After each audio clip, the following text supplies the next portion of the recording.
ইয়েমেনে সৌদি জোটের বিমান হামলায় নতুন করে ৩৭ জন নিহত। সীমান্তে সেনা মোতায়েন, কূটনৈতিক উপায়ে সমাধানের আহ্বান ইরানের। ইয়েমেনে আটকে পড়াদের উদ্ধারে সৌদি ও ভারত সরকারের সহযোগিতা চাইল পররাষ্ট্র মন্ত্রণালয়। মুক্তির অপেক্ষায় প্রায় ৩,০০০ বাংলাদেশি। তেহরানের পরমাণু কর্মসূচি নিয়ে প্রাথমিক সমঝোতায় পৌঁছেছে দুপক্ষ, চলছে খসড়া তৈরির কাজ। এবং ইস্তাম্বুলে জিম্মি ঘটনায় সেনা অভিযানে ৩ জন নিহত। ক্ষমতাসীন একে পার্টির কার্যালয়ে ঢুকে পড়েছে 2 বন্দুকধারী।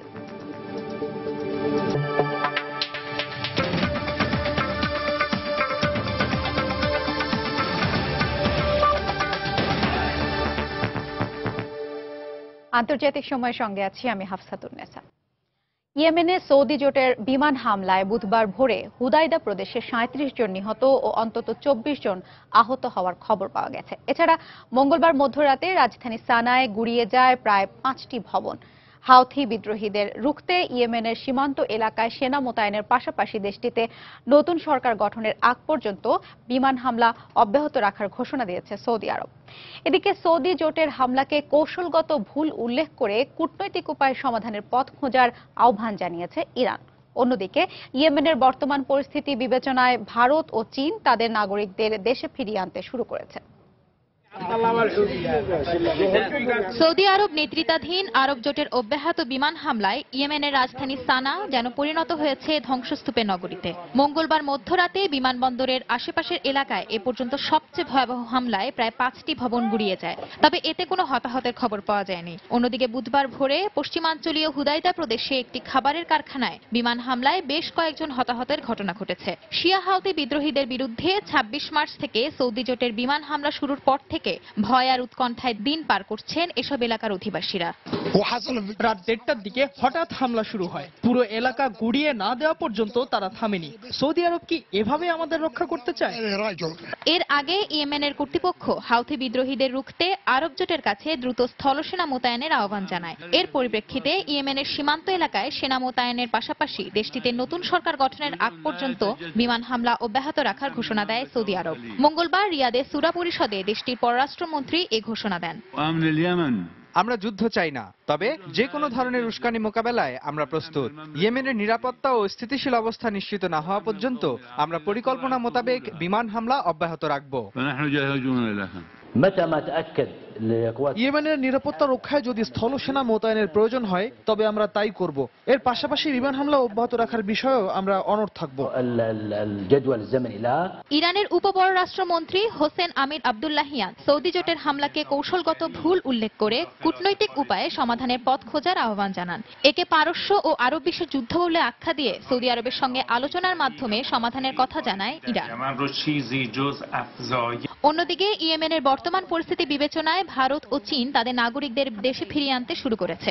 মঙ্গলবার ভারতের ৩৫০ জন ও চীনের ৫৭১ জন নাগরিককে দেশে ফিরিয়ে আনার কথা জানায় দেশ দুটির পররাষ্ট্র মন্ত্রণালয়। বাকি নাগরিকদের ফিরিয়ে আনতে একটি জাহাজ পাঠানোর কথা জানিয়েছে ভারত সরকার। Indian nationals are now on board INS Sumitra. এদিকে রোববার সানায় বাস্তুচ্যুতদের শিবিরে বিমান হামলায় ৪০ জন বেসামরিক নাগরিক নিহত হওয়ার ঘটনায় উদ্বেগ প্রকাশ করেছে জাতিসংঘ। একে আন্তর্জাতিক আইনের পরিপন্থী ও মানবাধিকার লঙ্ঘন উল্লেখ করে দ্রুত যুদ্ধবিরতি টানার আহ্বান জানায় সংস্থাটি। সঞ্জনা চৌধুরী, সময় সংবাদ। ইয়েমেনে আটকে পড়া প্রায় ৩,০০০ বাংলাদেশি উদ্ধারে সৌদি আরব এবং ভারত সরকারের সহযোগিতা চেয়েছে পররাষ্ট্র মন্ত্রণালয়। তবে এখন পর্যন্ত এ ব্যাপারে কার্যকর কোনো অগ্রগতি নেই বলে জানিয়েছেন পররাষ্ট্র সচিব শহীদুল হক। এদিকে আটকে পড়াদের পক্ষ থেকে জানানো হয়েছে মৃত্যুর ঝুঁকি নিয়ে সেখানে উদ্ধারের অপেক্ষায় দিন পার করছেন তারা। এহসান জুয়েলের রিপোর্ট। বছরের শুরুর দিকে শিয়া হাউতি বিদ্রোহীদের সঙ্গে সরকারের সংঘাতে অশান্ত হয়ে ওঠে মধ্যপ্রাচ্যের দেশ ইয়েমেন। এই অবস্থায় তাদের দমনে ২৬শে মার্চ থেকে সেখানে বিমান হামলা শুরু করে সৌদি সরকারের নেতৃত্বাধীন সম্মিলিত জোট। বাংলাদেশ সরকারের তথ্য মতে ইয়েমেনে বিভিন্ন আন্তর্জাতিক সংস্থায় কর্মরত এবং ব্যক্তিগতভাবে বাংলাদেশি আছেন ১৫০০ থেকে ৩,০০০। হাউতি বিদ্রোহীদের হামলা কিংবা সৌদি জোটের বিমান হামলার কারণে সেখানে চরম নিরাপত্তাহীনতায় থাকা বাংলাদেশিরা বারবার উদ্ধারের আহ্বান জানাচ্ছেন। সকল বাংলাদেশের পক্ষ থেকে আমার একটা আর্জি যেন বাংলাদেশ সরকার খুব দ্রুত ব্যবস্থা নেয়। আমরা অনেকবার ইন্ডিয়ান এম্বাসি, পাকিস্তান এম্বাসিকে রিকোয়েস্ট করেছি, বাট ওদের যেহেতু অনেক মানুষ তো বলেছে কি আমাদেরকে নিতে পারবেন না, তো ওই সময় একটু খারাপই লাগে।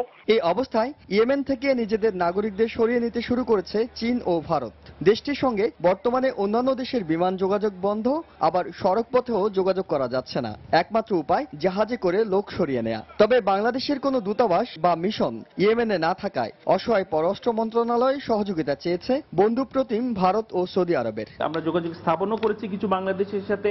সবাই যে এই মুহূর্তে চলে আসতে চাচ্ছেন তা না, বাট তারা জানতে চান যে আনার জন্য কি করা হচ্ছে। তো আনার জন্য আমরা ব্যবস্থা নিয়েছি। IOM কে আমরা অফিসিয়ালি জেনেছি, আমরা প্রস্তুত আছি ইন টার্মস অফ একটা ইন্টারমিনিস্ট্রিয়াল কোঅর্ডিনেশন আমরা করেছি। আমরা চেষ্টা করেছি যে আমাদের কিছু অফিসিয়াল অন্য জায়গা থেকে ওখানে পৌঁছানোর, কিন্তু এখন কোনো কমার্শিয়াল ফ্লাইট রান করে না। ইয়েমেনে আটকে পড়া বাংলাদেশিদের সহযোগিতায় পররাষ্ট্র মন্ত্রণালয়ের পক্ষ থেকে একটি হেল্পলাইন খোলার ঘোষণাও দেওয়া হয়। ইহসান জুয়েল, সময় সংবাদ, ঢাকা।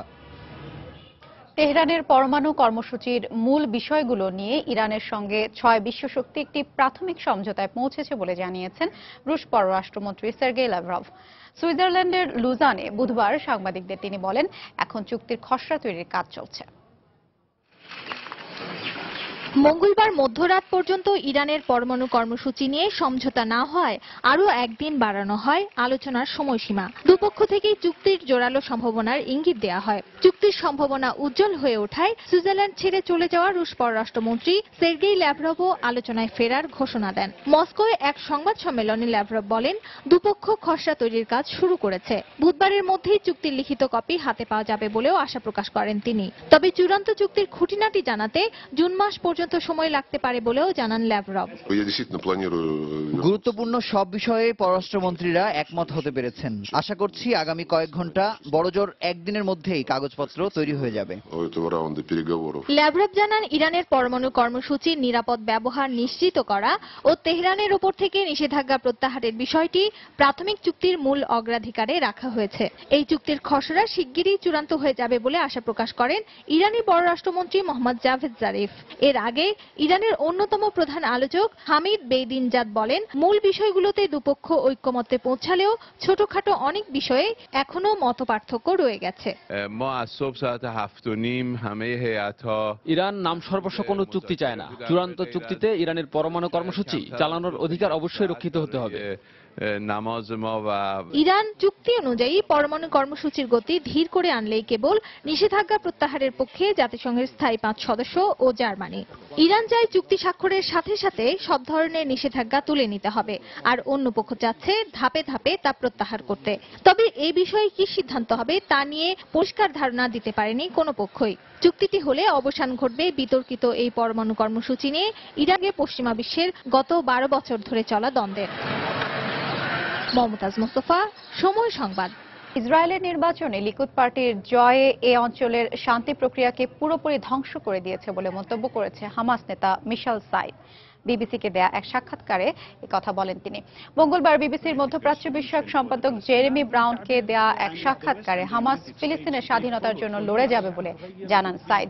হামাস আন্তর্জাতিক মানবাধিকার আইনের প্রতি শ্রদ্ধাশীল এবং ইসরায়েলি সেনা অবস্থান ছাড়া কোনো বেসামরিক অবস্থান লক্ষ্য করে হামলা চালায় না বলেও জানান তিনি।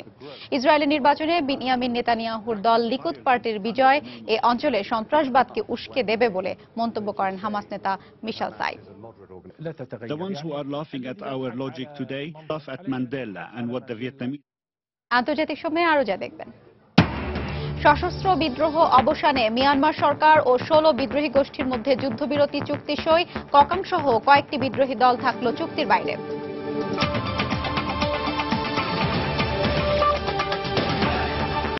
ইরাকি সেনারা তিকরিত শহরের কেন্দ্রস্থল আইএস জঙ্গিদের কাছ থেকে নিজেদের নিয়ন্ত্রণে নিয়েছে বলে ঘোষণা দিয়েছেন ইরাকি প্রধানমন্ত্রী হায়দার আল আবাদি।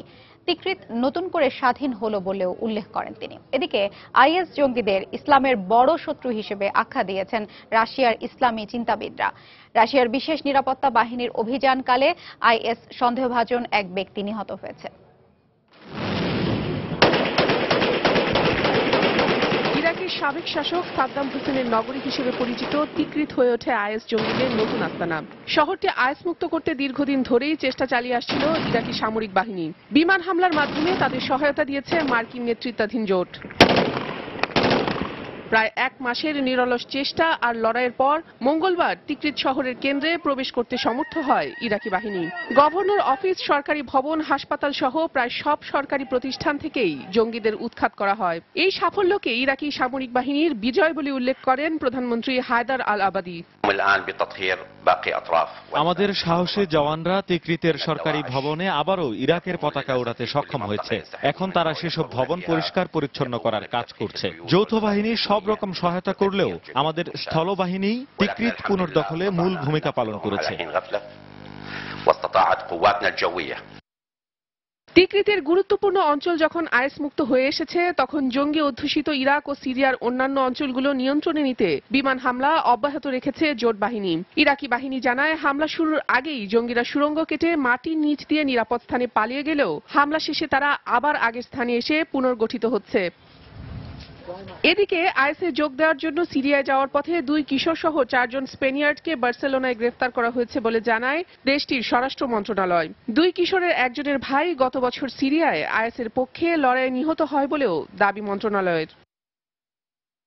এই পরিস্থিতির মধ্যে রাশিয়ার ইসলামী চিন্তাবিদরা তাদের ওয়েবসাইটে জানান, সকল ধর্মীয় অনুশাসন বিশ্লেষণ করে তারা দেখেছেন আইএসের কার্যক্রম ইসলাম বিরোধী। জঙ্গিরা বিশ্বশান্তির শত্রু বলেও মত দেন তারা। এদিকে রাশিয়ার সন্ত্রাস বিরোধী বিশেষ বাহিনী দাগেস্তানের কাসাভিউরত এলাকায় অভিযান চালালে আগুনে পুড়ে মারা যায় আইএস জঙ্গি সংশ্লিষ্ট এক তরুণ। তাসমিন রুমা, সময় সংবাদ। তুরস্কের ইস্তাম্বুলে এক আইনজীবীকে জিম্মির ঘটনায় নিরাপত্তা বাহিনীর উদ্ধার অভিযানে 3 জন নিহত হয়েছে। পুলিশ জানায়, অভিযানের সময় 2 বন্দুকধারী নিহত ও গুরুতর আহত হন ওই আইনজীবী। পরে মঙ্গলবার রাতে হাসপাতালে চিকিৎসাধীন অবস্থায় তিনি মারা যান। এদিকে প্রায় 6 ঘন্টার জিম্মি ঘটনা অবসানের পর তুর্কি প্রধানমন্ত্রী আহমেদ দাভুতোগলু দেশের নিরাপত্তা ব্যবস্থা পুনর্বিবেচনা করার প্রতিশ্রুতি দিয়েছেন। এদিকে বুধবারও ইস্তাম্বুলে ক্ষমতাসীন একে পার্টির কার্যালয়ে 2 বন্দুকধারী প্রবেশ করেছে বলে জানায় স্থানীয় গণমাধ্যম।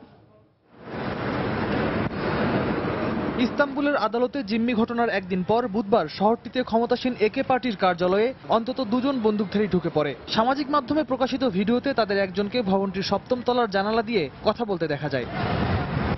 এর আগে ইস্তাম্বুলের আদালতে এক আইনজীবীকে অপহরণ করে একটি সশস্ত্র বিদ্রোহী গোষ্ঠীর সদস্যরা। পরে তারা নিজেদেরকে the revolutionary people's liberation party ফ্রন্টের সদস্য উল্লেখ করে একটি ভিডিও চিত্রে কিছু দাবি তুলে ধরে। এতে 2013 সালে সরকার বিরোধী বিক্ষোভে আহত হয়ে গত বছর প্রাণ হারানো বেরকিন ইরফানের মৃত্যুর ঘটনা দ্রুত সময়ের মধ্যে তদন্ত সম্পন্ন ও দোষীদের চিহ্নিত করে বিচার নিশ্চিত করার দাবি জানানো হয়। 3 ঘন্টার মধ্যে এসব দাবি পূরণের প্রতিশ্রুতি না পেলে তারা ইরফানের মৃত্যুর ঘটনা তদন্তকারী আইনজীবী সেলিম কিরাজকে হত্যার হুমকি দেয়।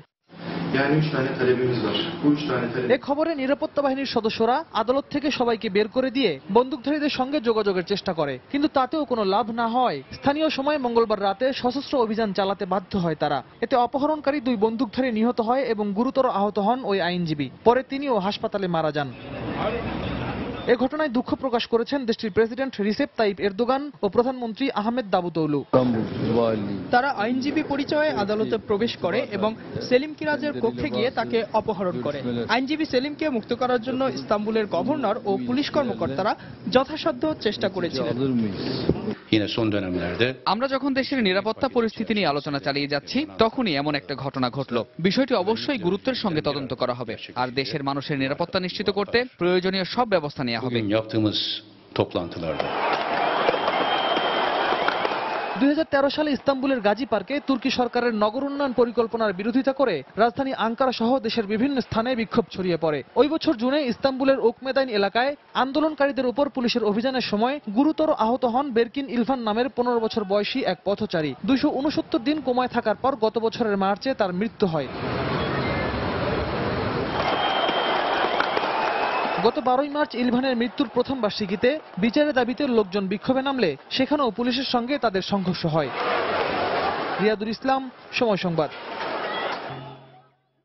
মিশরে 68 জন আন্দোলনকারীকে মুক্তি দিয়ে মঙ্গলবার রায় ঘোষণা করেছে দেশটির একটি আদালত। তবে আদালত প্রত্যেককে 50,000 মিশরীয় পাউন্ড জরিমানা করে। মুক্তিপ্রাপ্তদের মধ্যে নিষিদ্ধ ঘোষিত দল মুসলিম ব্রাদারহুডের কয়েকজন সদস্য রয়েছে বলেও জানা গেছে। একনায়ক নেতা হোসনি মোবারকের ক্ষমতাচ্যুতির বর্ষপূর্তি পালন উপলক্ষে 2013 সালের 25 জানুয়ারি কর্তৃপক্ষের অনুমতি ছাড়া সমাবেশ এবং নিরাপত্তা বাহিনীর উপর হামলার কারণে ওই 68 জনের বিরুদ্ধে আদালতে অভিযোগ গঠন করা হয়। 2013 সালে গণ আন্দোলনের মুখে তৎকালীন ব্রাদারহুড নেতা মোহাম্মদ মুরসি ক্ষমতাচ্যুত হওয়ার পর সেনাবাহিনী ক্ষমতা দখল করে ব্রাদারহুড নেতাকর্মীদের ধরপাকড় শুরু করে।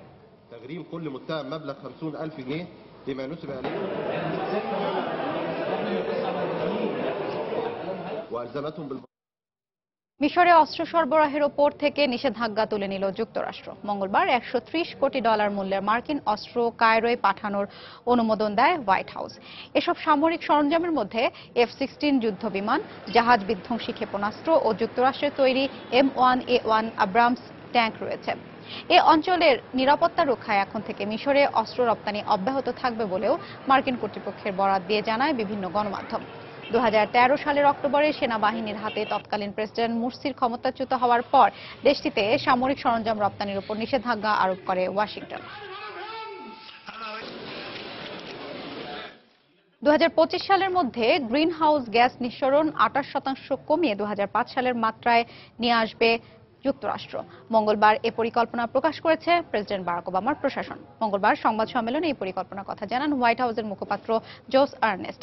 প্রেসিডেন্ট ওবামার পরিকল্পনাকে সমর্থন দেওয়ার জন্য রিপাবলিকান নেতৃত্বাধীন কংগ্রেসের প্রতি আহ্বান জানান তিনি। এই পরিকল্পনায় বিদ্যুৎ উৎপাদন কেন্দ্র থেকে কার্বন এবং তেল ও গ্যাস ক্ষেত্র থেকে মিথেন গ্যাস নিঃসরণ কমাতে পরিবেশ রক্ষা বিধির প্রস্তাবও তুলে ধরা হয়েছে। চলতি বছরের শেষের দিকে প্যারিস সম্মেলনে জলবায়ু পরিবর্তন মোকাবেলায় বৈশ্বিক চুক্তি করার কৌশল হিসেবে নিজেদের অবস্থান স্পষ্ট করল যুক্তরাষ্ট্র। আন্তর্জাতিক সময় আরো যা দেখবেন, নাইজেরিয়ার প্রেসিডেন্ট নির্বাচনে বিরোধী দল এপিসির জয়, রায় মেনে নিলেন গুডলাক জোনাথন, পরবর্তী প্রেসিডেন্ট মুহাম্মাদু বুহারি। মিয়ানমারে 65 বছর ধরে চলে আসা সশস্ত্র বিদ্রোহের অবসানে দেশটির সরকার ও 16টি বিদ্রোহী গোষ্ঠী একটি যুদ্ধবিরতি চুক্তি স্বাক্ষর করেছে। দুপক্ষের মধ্যে 7 দফা আলোচনার পর মঙ্গলবার রাজধানী ইয়াঙ্গুনে এই চুক্তি স্বাক্ষর হয়। এ সময় দেশটির প্রেসিডেন্ট থেইন সেন ও বিদ্রোহী নৃগোষ্ঠীর প্রতিনিধিরা উপস্থিত ছিলেন। চূড়ান্ত চুক্তিতে পৌঁছানোর আগে এ বিষয়ে বিদ্রোহী প্রতিনিধিরা তাদের নেতাদের সঙ্গে পরামর্শ করার কথা জানান। তবে ককাং সহ কয়েকটি বিদ্রোহী দল এই চুক্তির অন্তর্ভুক্ত নয় বলে জানা গেছে। 2011 সালে বর্তমান সরকার ক্ষমতা গ্রহণের পর থেকে এই চুক্তি স্বাক্ষরের চেষ্টা চালিয়ে আসছিল। এবছরের নভেম্বরে অনুষ্ঠিতব্য সাধারণ নির্বাচনের আগেই এই চুক্তি স্বাক্ষর বাস্তবায়নের আশা করেন তারা। মিয়ানমারে দীর্ঘমেয়াদী শান্তি প্রতিষ্ঠার ক্ষেত্রে এই চুক্তিকে ঐতিহাসিক ও সুনির্দিষ্ট অর্জন বলে মন্তব্য করেছে জাতিসংঘ। এছাড়া সরকারের এই সিদ্ধান্তকে স্বাগত জানিয়েছে যুক্তরাষ্ট্র, কানাডা সহ পশ্চিমা বিশ্ব।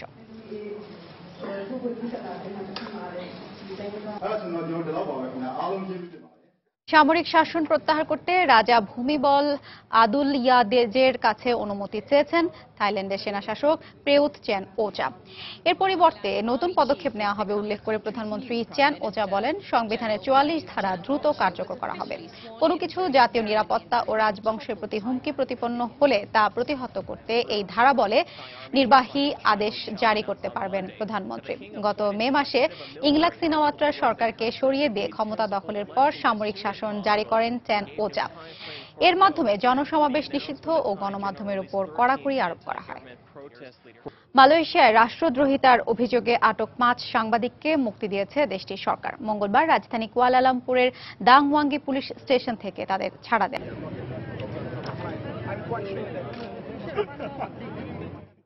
নাইজেরিয়ার প্রেসিডেন্ট নির্বাচনে এই প্রথমবারের মতো জয় পেল বিরোধী দল অল প্রোগ্রেসিভ কংগ্রেস এপিসি। নির্বাচন কমিশন জানিয়েছে 20 লাখেরও বেশি ভোট পেয়ে এপিসির নেতা মুহাম্মাদু বুহারি বর্তমান প্রেসিডেন্ট গুডলাক জোনাথনকে পরাজিত করেছেন।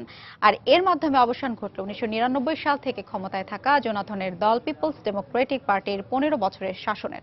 জনগণের রায় মেনে নিয়ে বুহারিকে স্বাগত জানিয়েছেন জোনাথন। এই জয় তাদের জীবনযাত্রায় কতটা প্রভাব ফেলবে সেই বিষয়টি না বুঝলেও প্রিয় দলের বিজয়ের আনন্দে ঠিকই উল্লসিত নাইজেরিয়ার এসব শিশু। প্রেসিডেন্ট নির্বাচনে অল প্রোগ্রেসিভ কংগ্রেস এপিসি জয়ের খবর শুনে মুহাম্মদু বুহারির ছবি নিয়ে কাতসিনা প্রদেশের রাস্তায় নেমে পড়েছে তারা। আমি খুবই খুশি, এতটাই আনন্দিত যে ভাষায় প্রকাশ করতে পারছি না। স্বচ্ছ ও নিরপেক্ষ নির্বাচন হয়েছে।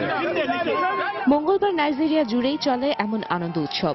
নির্বাচনী প্রতীক ঝাড়ু নিয়ে নেচে গেয়ে রাত পর্যন্ত বিজয় উদযাপন চলে এপিসির সমর্থকদের। অনেকের আশাবাদ নতুন সরকার আফ্রিকার বৃহত্তম অর্থনীতির দেশটিকে আরো সামনে এগিয়ে নিয়ে যাবে। এই দিনটি আমাদের কাছে বহুল প্রতীক্ষিত একটি দিন। এমন একটি ঐতিহাসিক দিনের প্রত্যক্ষদর্শী করায় আমি সৃষ্টিকর্তাকে ধন্যবাদ জানাই। আমি আশা করছি নতুন প্রেসিডেন্টের অধীনে এগিয়ে যাবে নাইজেরিয়া। তবে নির্বাচনে কারচুপির অভিযোগ এনে কিছু জায়গায় পুনরায় ভোট গণনার দাবি তুলেছে দেশটির বিদায়ী সরকার সমর্থকরা। মঙ্গলবার তারা এর প্রতিবাদে বিক্ষোভ সমাবেশ করে। এই সময় সেখানে উপস্থিত ছিলেন পিডিপির সাবেক মন্ত্রী পিটার গডস্টে। তিনি প্রধান নির্বাচন কমিশনার আতাহিরু জেগার বিরুদ্ধে দুর্নীতির অভিযোগ তুলেন। তিনি বলেন, আতাহিরু ইচ্ছাকৃতভাবে পিডিপির করা পুনরায় ভোট গণনার পিটিশন অবহেলা করেছে। এদিকে নির্বাচন কমিশন জানিয়েছে সুষ্ঠুভাবে ভোট গণনা কাজ শেষ হয়েছে।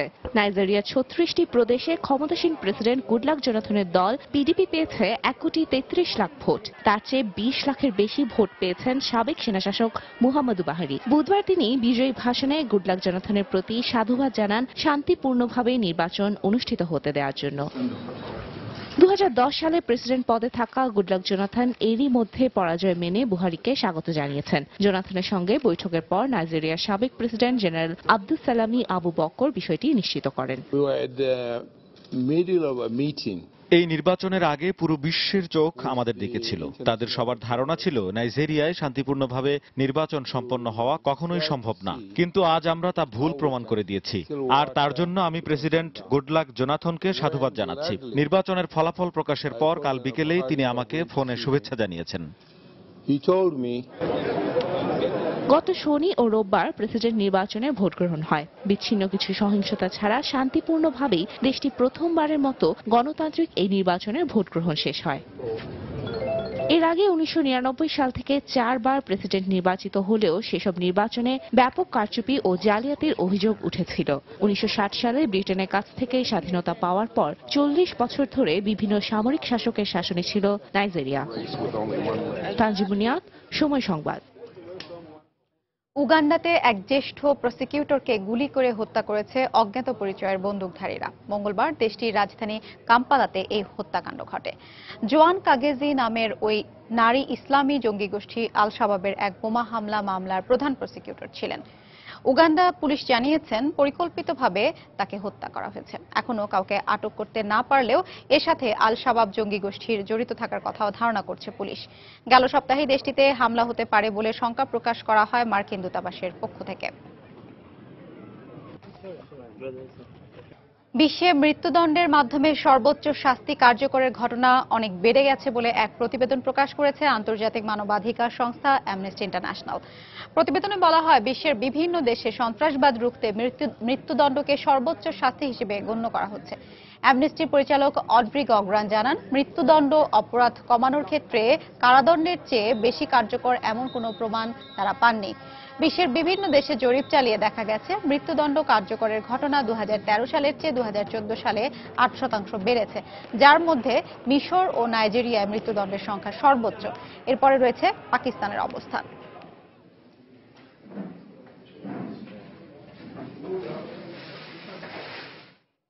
ফ্রান্সের আল্পস পর্বতমালায় বিধ্বস্ত জার্মান উইংসের বিমানটির সহকারী পাইলট আন্দ্রিজ লুবিৎজ নিজের বিষণ্ণতার কথা লুফথানসা ফ্লাইট প্রশিক্ষণ স্কুলকে বলেছিল, এমনটা জানানো হয়েছে প্রতিষ্ঠানটির পক্ষ থেকে। এদিকে বিমানটির দুর্ঘটনাস্থল পরিদর্শন করেছেন জার্মানির ডুসেলডর্ফের প্রসিকিউটর ক্রিস্টোফার কুম্পা। এক সপ্তাহের মধ্যে বিমানটিতে থাকা যাত্রীদের লাশ শনাক্ত করে তা পরিবারের কাছে হস্তান্তরের নির্দেশ দিয়েছেন ফরাসি প্রেসিডেন্ট ফ্রাঁসোয়া ওলাদ। 2009 সালে লুফথানসা ফ্লাইট প্রশিক্ষণ স্কুলে প্রশিক্ষণ নেয়ার সময় লুবিৎজের মাঝে আত্মহত্যার প্রবণতা ধরা পড়ে। এ কারণে বেশ কয়েকদিন তাকে মানসিক চিকিৎসা দেওয়া হয় বলে জানায় লুফথানসা ফ্লাইট প্রশিক্ষণ স্কুলের সিইও। অবশ্য বিমান চালানোর লাইসেন্স প্রদানের জন্য নেওয়া পরীক্ষায় লুবিৎজ ঠিকমতো উতরে গিয়েছিল বলেও জানান তিনি। এদিকে দুর্ঘটনাস্থল থেকে বেশ কিছু ডিএনএ নমুনা সংগ্রহ করা হয়েছে বলে জানিয়েছেন ডুসেলডর্ফের প্রসিকিউটর ক্রিস্টোফার কুম্পা। মঙ্গলবার দুর্ঘটনাস্থল পরিদর্শন করেন তিনি। একই দিন জার্মানি সফরে গিয়ে এ সপ্তাহের মধ্যেই নিহতদের লাশ শনাক্ত করে স্বজনদের বুঝিয়ে দেওয়া হবে বলে জানিয়েছেন ফরাসি প্রেসিডেন্ট ফ্রান্সোয়া ওলাদ।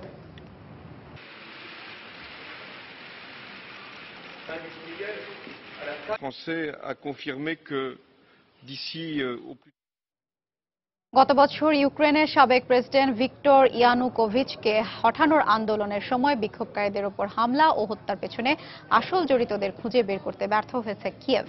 মঙ্গলবার ইউরোপিয়ান কাউন্সিলের পক্ষ থেকে এই অভিযোগ করা হয়। গত বছর কিয়েভের স্বাধীনতা চত্বরে তৎকালীন সরকার বিরোধী আন্দোলনের সময় হামলায় শতাধিক বিক্ষোভকারী নিহত হয়। বর্তমান সরকার তথা ময়দানপন্থীরা দাবি করে ইয়ানুকোভিচের অনুসারীরা এই হত্যাকাণ্ড ঘটিয়েছে। তবে রাশিয়ার পক্ষ থেকে দাবি করা হয় এটি উগ্র জাতীয়তাবাদীদের কাজ। তবে এক বছর হতে চললেও এর সুষ্ঠু বিচার বর্তমান সরকারের অবহেলার কারণেই হয়নি বলে ইউরোপিয়ান কাউন্সিলের মানবাধিকার সংস্থার অভিযোগ। এমনকি যারা অভিযুক্ত তাদেরকেও গ্রেফতারের পদক্ষেপ নেয়নি সরকার।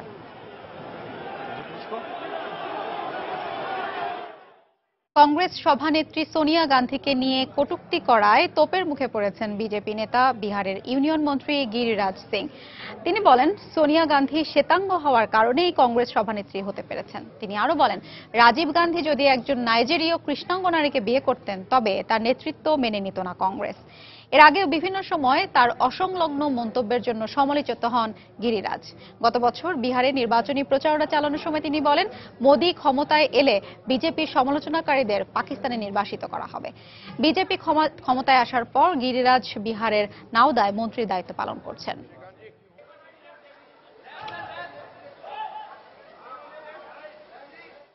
দক্ষিণ চীন সাগরে নিজেদের মালিকানা প্রতিষ্ঠা করতে বালির প্রাচীর তৈরির কাজ শুরু করেছে চীন। মঙ্গলবার মার্কিন নৌবাহিনীর এক কমান্ডার অ্যাডমিরাল এই কথা জানিয়েছেন। প্রায় 4 বর্গ কিলোমিটার প্রাচীর এরই মধ্যে তৈরি হয়েছে বলে জানিয়েছেন তিনি। বেশ কিছুদিন ধরে দক্ষিণ চীন সাগরের উপর দখলদারিত্ব নিয়ে প্রতিবেশী দেশগুলোর সাথে বিরোধ চলছে চীনের। এ নিয়ে বিশেষ করে ফিলিপাইন ও ভিয়েতনামের সঙ্গে চীনের বিরোধ এখন তুঙ্গে। তবে স্বেচ্ছায় চীনের সাথে প্রতিবেশী দেশগুলোর মধ্যে সম্পর্ক উন্নয়নে মধ্যস্থতা করছে দক্ষিণ পূর্ব এশিয়ার সবচেয়ে বড় দেশ ইন্দোনেশিয়া।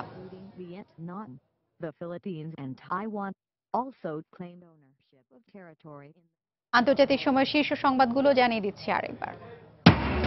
ইয়েমেনে সৌদি জোটের বিমান হামলায় নতুন করে 37 জন নিহত, সীমান্তে সেনা মোতায়েন, কূটনৈতিক উপায়ে সমাধানের আহ্বান ইরানের।